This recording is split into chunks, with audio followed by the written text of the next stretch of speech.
what we need to understand to get what Paul's talking about is trials are not a step back, or not a setback. They're a step forward. Okay? And that sounds almost like a paradox, doesn't it? Paul talks in paradoxes all the time. Let me put it in a different way. I oftentimes use sporting analogies as I coached for a number of years, but it doesn't take a great leap to understand. Does a coach take it easy on their star player? Why not? Why does a coach, if anything, how do they treat their star player? Tougher. I want you here early. I want you to hit weights. I want you to stay after. We're going to run some more plays with you. Why does he hit them tougher? Why does he expect more from that star player? So he doesn't fall into maybe laziness or lethargy. Absolutely. So that complacency doesn't kick in. Absolutely. Why else would he push that star player a little bit harder? Why are they a star player in the first place? They got more capability. They've got more ability within them. They got something they can do. Let me put it maybe even more dramatic, especially with us being as close to a military base as we are. Does a drill instructor go easier on special forces? Definitely not. The time that they spend practicing is longer. The conditions are a lot tougher. If you're a Navy SEAL or an Army Ranger, right, or Marine Recon, you have the toughest training the military can offer. Well, why? Task is more important. Very well put. Why else would a drill instructor be tougher on special forces than they would be the guy doing paperwork back in the office? It's his job. The job's different? Okay. They need to be on their game. They need to be prepared. They're in the battlefield. Absolutely. Just like the Christian is in the mission field. And there's a real enemy. There's a very real enemy. And that enemy wants to cause them harm, wants to destroy them, and they have to be prepared for that at any moment. Then, if a coach should not take it easier on a star player, and a drill instructor should not take it easier on special forces, why should God go easier on his children? We hear, have you not heard time and again that why is my life still difficult? I became a Christian. I have people all the time come up to me and say, Trent, I became a Christian, nothing's any easier. Like, could you please show me in the Bible where it says your life becomes easier when you become a Christian? Like, I can find a lot of places where it says you'll be persecuted more, but I've never heard, do this and your bills will all get paid and your house won't get repossessed and your children will all be respectful. I don't see anywhere where it says that will suddenly happen. It quite often does happen because we get our lives going in a different direction. But there's no promise of that, because God's not going to go any easier on his special forces that are out in the mission field with the real enemy attacking them. He's not going to go any easier on his star players that are going out there and spreading his word and passing it out to people and receiving those blows from the other team. He's going to have his children prepared for the plans that he has for them. If you had told me even 5 years ago, no less 10 years ago, that I'd be standing in front of a group giving sermons, I would have thought you were joking me, that you were pulling my leg.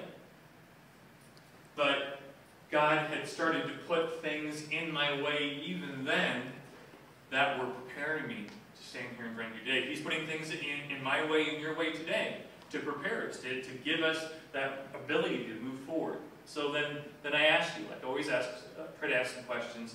In what ways could your trials further God's purpose in life? Or in what ways could anyone's? Sometimes yours is a little intimidating to get into. It's like, I don't want to share everything in front of everyone. This goes on YouTube for crying out loud. In what ways could your, meaning the Christians, trials furthers God's purpose in your life? So if for instance, God's giving me financial challenges right now, how could that further his purpose later in life? Because he did. He put a lot, I'll share with you, he put a lot of financial problems in my life about 7 years ago. And had a lot of problems with a lot of creditors and had to consolidate a lot of different loans and work with got a lot of unpleasant phone calls. But now I sit down at the board and make decisions about the finances of this church. And when something comes up, trust me, those days go through my mind where we're real tight on money, we have to make some real hard decisions. What decisions were you going to make? My mind always goes back to those days. So God was preparing me through those stresses and trials that just made my stomach do flip-flops, to where now when something comes up, I'm ready to start talking, I'm ready to help, I'm ready to get into there. What other trials did God put in your life? Well, I think suffering, makes us acutely aware of our need for God. It's an opportunity to share the gospel with other people, who are watching, and it makes us also aware of what really matters. Right. And Jackie raises a good point. When do we think of God, nonetheless use His name the most often? When everything's going great?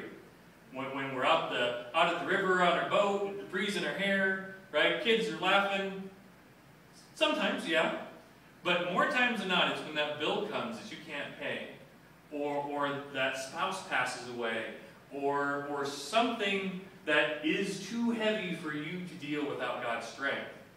And then all of a sudden you're looking for that rain partner that you can tag out and he can jump in and take care of it for you. Okay? So, absolutely. It makes us aware of it. It makes us think of Him. It makes us rely on Him. It makes us realize that we are not self-reliant. We are not self-sufficient. That we only have what He gives us. Good. So, Paul doesn't pull any punches. He likes to single people out, single out groups to illustrate what he's talking about. He wasn't a guy to talk in generalities. He does this in verses 13 and 14. Although we see him do this quite often. He did this in Acts 20:23, Ephesians 6:20, 2 Corinthians chapter 1, verses 3 through 7. He did that one for a while.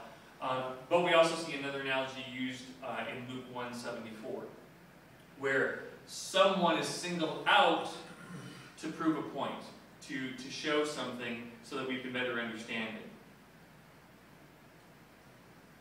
Paul uses a device to get our attention in verse 13. And I'll read verses 13 and 14 to you real quick. As a result, it has become clear throughout the whole palace guard and to everyone else that I am in chains for Christ. Because of my chains, most of the brothers in the Lord have been encouraged to speak the word of God more courageously and fearlessly. So Paul uses another device to get our attention in verse 13. He states that the imperial guards and everyone else knows the message of Christ now. That's sort of like me saying, I threw out everything, including the kitchen sink. Could he have just said that everyone now knows the message of Christ? Would that have included the imperial guards? It would have, right? So why bring it up? Why say everyone and the imperial guards, everyone, even the imperial guards, now know the word of Christ? Well, in our mind, we always want to limit God, don't we? We want to say, well, everyone that was already a Christian, everyone who's in a hopeless situation, is everyone, including the imperial guards, including those that are supposed to believe Caesar is God, knows God is God. They know the message. And when Paul says no, he means understands. They understand it to be true, that there is one God in heaven, that Caesar is not him, Zeus is not him, Hera is not him, but that Jesus is that sacrifice, and he made that for us. So everything is sufficient, but naming another thing really stresses the point. It would be like if I put a chart in front of you of tons and tons of people, and I said all of these people and these down here. Meaning, even the things you would think you could exclude are not excluded. All people have been changed because even the guards are seeing me here chained up talking about Christ. Because Christ has done such an amazing work in me. Paul's not taking credit for it.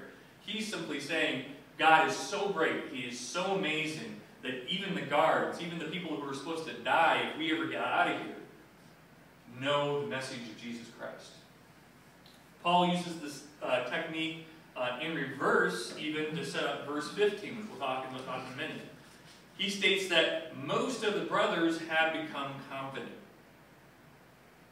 And so Paul has drawn in his audience to set him up for the pitch. He said, wait a minute, you said everyone knew the word, but most have become confident. What are you talking about, Paul? Because Paul is going to go into this whole idea of a problem that he's seen in church after church after church of envy and strife. That when a person can be up and they can be talking about God, but in their heart, if it's about them, it's about their glory or their money or their fame or what have you, or if all of a sudden that church is now more of a business or a corporation, and it's less about God's first love and more about the person standing in front of the camera or the microphone, then we have shifted from a giving, loving, feeding the sheep church to a church that has envy and strife within it.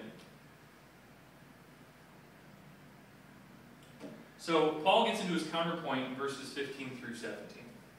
And again, the study verses on that are Romans 17, 2 Corinthians 2:17, James 4:5, and Psalm 69:26. But the verses, verses 15 through 17, it is true that some preach Christ out of envy and rivalry, but others out of goodwill. The latter do so in love, knowing that I am put there for the defense of the gospel. The former preach Christ out of selfish ambition, not sincerity, supposing that they can stir up trouble for me while I am in chains.